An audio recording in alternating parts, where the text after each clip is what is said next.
RuneScape is a game that's existed for almost 2 decades now and has ingrained itself as a permanent part of video game culture. As you can imagine, with a game that's been around so long and worked on by so many other people, the developers are bound to have thrown in a few references to some of their other favorite games, hobbies, books, and so on. At this point, there's literally thousands of references to popular culture, but I've narrowed it down to 5 of my favorites. If you all enjoy this type of video, be sure to leave suggestions of a reference I should cover in the future if I ever make a sequel to this video. Anyway, I hope you enjoy. Number 5. The Matrix. The Matrix is only referenced a few times in RuneScape as far as I know, but one of the few things they chose to reference is honestly the coolest scene they could have picked. The Matrix, originally released in 1999, and is the first in a trilogy of movies about a dystopian future where the reality perceived by most humans is actually just a simulated reality called the Matrix. I guess to explain that in easier terms, it's like if you lived in a video game your whole life but didn't know you were in a video game. Anyway, the movie is pretty well known for a special effect referred to as bullet time, which is basically where the shot goes into slow motion while the camera moves at a normal speed. It's used to film things that you normally couldn't, such as flying bullets. This is actually seen in-game in the agility arena, where you dodge darts in a slow-motion animation. I personally remember discovering this animation as a kid when I saw it in literally every single RuneScape music video. Number 4. The Stronghold of Security. This one is a pretty obvious one if you think about it, but it's personally one I never really noticed as a kid. The 4 floors of the Stronghold of Security are named War, Famine, Pestilence, and Death. Anyone familiar with the Book of Revelation from the New Testament of the Bible will realize this is a reference to the 4 horsemen of the apocalypse. For those unfamiliar with who they are, I'll give a little bit of a backstory. First, the Book of Revelation is Jesus Christ's revelation to his servants of the events that will take place before he returns to Earth. These 4 horsemen are included in what is known as the Christian apocalyptic vision. In God's right hand, 7 seals exist.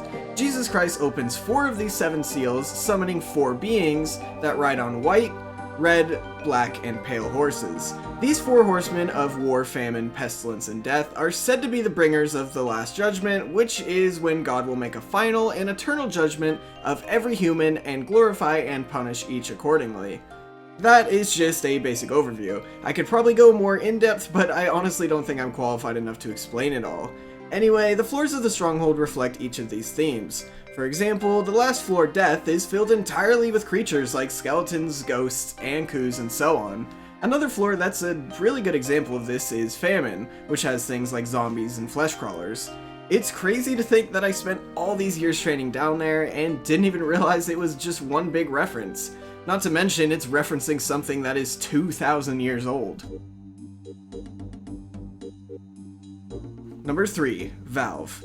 Jagex is no stranger to showing love to other game studios. This one, however, seems like it could be a bit of shade being thrown. If you examine a Valve in the minigame Fight Cauldron, you'll notice that it says it releases when it's ready. This is a reference to what many Valve fans call Valve time. Much like Jagex with the RuneScape mobile release, Valve is not very good at releasing things when they say they're going to. For example, Half-Life's release date was announced as November 1997, when it was actually released on November 19th, 1998. Same thing with Half-Life 2, an announced release date of September 2003 with an actual release on November 16th, 2004. As I mentioned previously, with how long mobile is taking, it seems Jagex has also adopted the use of Valve time. Number 2. Monty Python and the Holy Grail. RuneScape has dozens of references to the extremely popular movie Monty Python and the Holy Grail. For those unfamiliar with what it is, it's a 1975 British comedy film that is about the legend of King Arthur and his quest for the Holy Grail. The movie currently sits at a 97% rating on Rotten Tomatoes, and ABC selected it as the 2nd best comedy of all time. This is a movie that I imagine the Gower brothers and many other Jagex employees grew up on, thus why there's so many references. Due to such a wide range of them existing throughout the game, I'm just going to list a few of my favorites. First is an injured man in the duel arena saying, "It's just a flesh wound," which refers to this scene. We're indeed brave tonight, but the fight is mine. Oh, and enough, eh? Look, you stupid bastard, you've got no arms left. Yes, I have. Look! Just a flesh wound.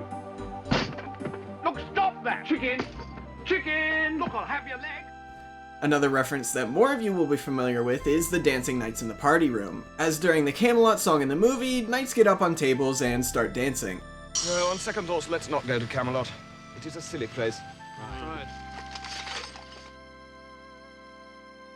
Number 1. Total Biscuit. This one is probably the most recent reference on this list and only exists in old school RuneScape. Sadly, last month, Total Biscuit, a well-known British game reviewer, passed away after a long fight with bowel cancer at the age of just 33. One of his most popular series on YouTube was known as WTF Is, which is what this gravestone in the Town of Sleep references. He was always there to ask and answer one simple question. Ladies and gentlemen, my name is Total Biscuit. I'm here to ask and answer one simple question. WTF is Chronicle RuneScape Legends. As you just saw, Total Biscuit, aka John Bain, reviewed RuneScape Chronicle a few years back on the series. Although John didn't have much of a direct connection with the RuneScape community, he has also talked about how he used to play it a lot when he was younger. Overall, it was just a very sad day for the whole community when John passed, and I really do appreciate Jagex honoring him in-game. Also, if anyone is interested, there's currently a GoFundMe to help support John's family, which I will leave the link for in the description. So, I hope you enjoyed that video. If your favorite reference didn't make it to the list, toss it in the comments below, and I may cover it in a future video. Anyway, before I go, once again, here's a thank you to all my Patreon supporters. Drop a like, subscribe if you haven't already, and I'll see you in the next video.